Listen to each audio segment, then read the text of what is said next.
Helo blant, dwi wedi dod i'r cwtch yng Ngwylod yr Ardd i ddarllen stori heddiw. Rydw i wrth fy modd yn dod lawr i fan hyn i ddarllen, achos bod hi'n dawel braf yma. Y stori rwy am ddarllen heddiw yw Pan Wenodd y Lleuad.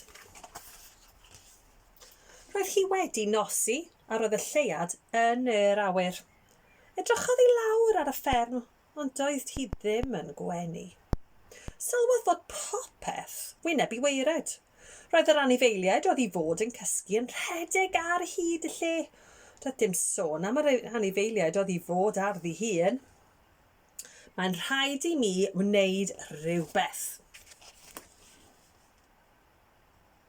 Medde'r Lleuad, mae'n bryd i fi oleo'r sêr. Felly goleuodd y Lleuad y seren gyntaf. Mae'r seren hon i'r ci, meddai. A dyma'r ci yn dyfu gen ac yn mynd i gysgu. Goleuodd y Lleuad yr ail seren i'r cathod, meddai. Dyma cathod yn ymestyn ei coesau ac yn mynd i browlan. Mae'r drydydd seren i'r gwartheg, meddai'r Lleuad. A dyma'r gwartheg yn gorwedd a chau ei llygaid.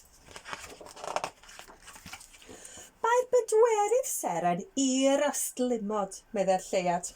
A dyma'r ystlimod yn gadael yr ysgubor a hedfan allan i'r nos.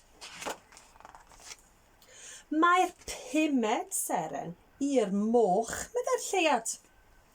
A dyma'r moch yn gorwedd yn y mwd slwtslyd. Mae'r chweched seren i'r llwynogod, meddai'r Lleuad, a dyma'r llwynogod yn ffroen i'r aer yn barod i fynd i hela. Wrth i'r Lleuad oleo'r seithfed seren, dyma'r gwyddau yn rhoi'r gorau i'w clegar.